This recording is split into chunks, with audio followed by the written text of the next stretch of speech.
Дмитрий Федяев. Вопрос. У меня есть большая проблема. Очень долго себя настраиваю на новую работу, так как тяжело дается сделать ее за один раз. Могу рисовать по 8-10 часов непрерывно, это классно. При этом ничего не кушаю, забываю. Кушать надо. И, может быть, даже запивать, потому чтобы не было комка здесь, погадки такой. Потом падаю на диван столбом. Начинаю думать, когда упал уже, и понимаю, что ничего не получается, а точнее не успеваю сделать до конца. Кто-то сидит с секундомером, что ли? Быстрее, давай уже до финиша. С кем-то соревнуетесь, что ли? Приходит время, картина подсыхает, я снова ее начинаю делать. Но происходит нечто, которое разрушает мою всю колористику, написанную ранее. Конечно, это не всегда так. Вот, например, с этюдами на пленэре все происходит легче. Ну, формат маленький, конечно, легче. Как быть? Может писать на масле, чтобы работа не успевала высыхать. Мазки, думаю, будут легче вписываться. Дмитрий Федяев. Да, не знаю, я как-то нет никакой проблемы. Даже если большую работу, ну, представляете, как явление Христа народу. Ну, 20 лет можно писать. Ничего.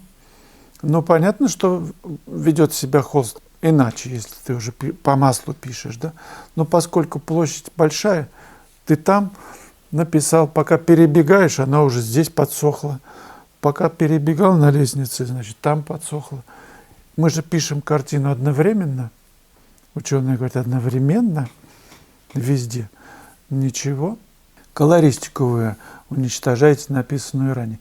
Картина, по моему опыту, это постоянное движение. Как на автомобиле. Ты едешь, все время новые пейзажи. Ты же их нет, мне не нужен этот пейзаж, мне нужен тот, который уже проехали. Пусть она меняется. Картина – это изменение, это процесс. И показать этот процесс – это великая удача, когда удается. Сама перепись того, что до этого сделано, создает ощущение живописи. Техника исполнения, на мой взгляд, второе. Вот Фешин своих учеников учил. Каждый писал из них по-разному, по-своему. И, конечно, все хотели подражать маэстро. А он их, наоборот, возвращал к тому, что техника не важна, а важно ваше видение, которое нужно настроить. И если оно настроено, как рояль, если вы настроили все клавиши, то будет музыка, ну, если музыкант сядет. А как он будет звучать? Я кнопочки, например, в молоточке делал, чтобы как клавесин звучал, ну, когда давно. Бздынь, бздынь, бздынь. Но другое звучание. Но клавиши те же самые нажимаются. Я к чему клоню? К тому, что ваше видение неизменно. Оно рождает шедевры, видение. А то, что краска подсыхает, что-то там не так тянет, на масле писать или не на масле, это вы сами определите. Главное, чтобы было заложено, ну, она была собрана по пятну. Все пятна гармонически между собой были соединены в мозаику. Тогда она читается. Более того, если есть проблема, специально идите в эту проблему. Пусть она специально оставляет ее подсыхать, чтобы она подсохла. Вы сейчас так еще мне 2 дня подержать, и я на амбразуру, и ну ее опять перекрамсывать, переписывать. Но вот в конце ролика покажу работу эту, которая переписывалась и композиционно переписывалась, и по цвету, по пятну, по рисунку. Представляете? Большая работа, 1,20 м на метр.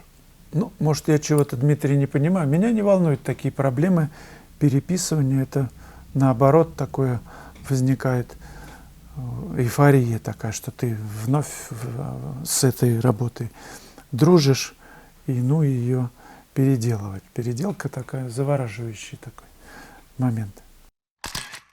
Юзер ДД. А где урок? Как попасть? Здравствуйте. Здравствуйте, ДД. Юзер.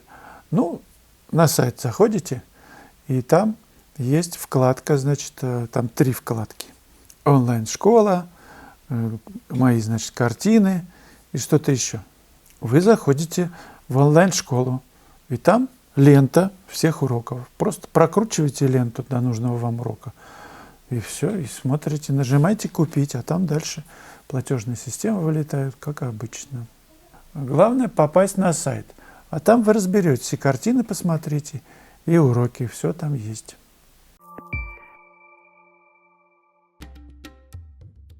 41 урок посвящен живописи, темперой обнаженной сидящей фигуры в профиль.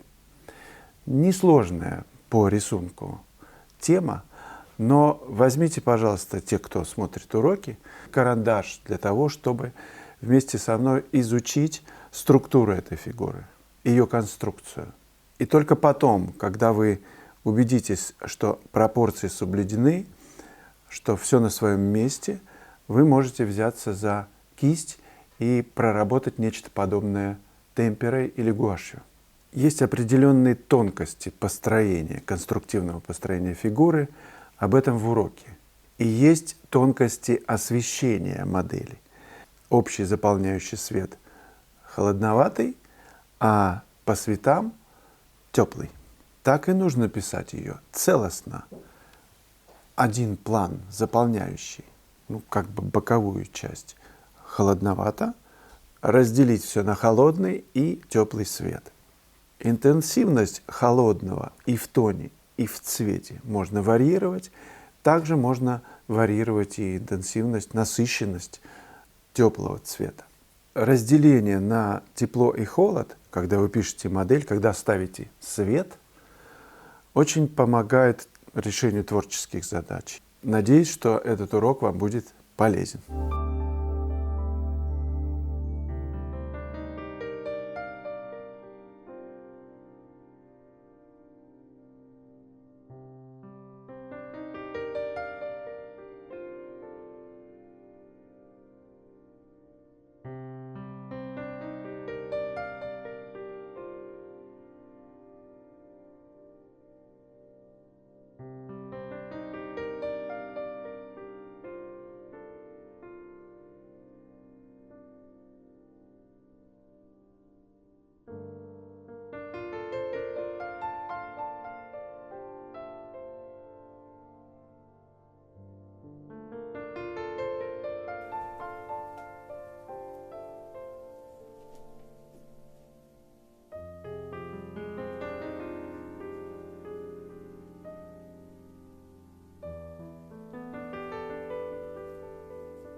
Я очень часто упоминаю имя Фешина, и вы можете сейчас в конце ролика по ссылке, которая вылетит, отправиться прямо на этот фильм, который я снял в Америке, в Таусе.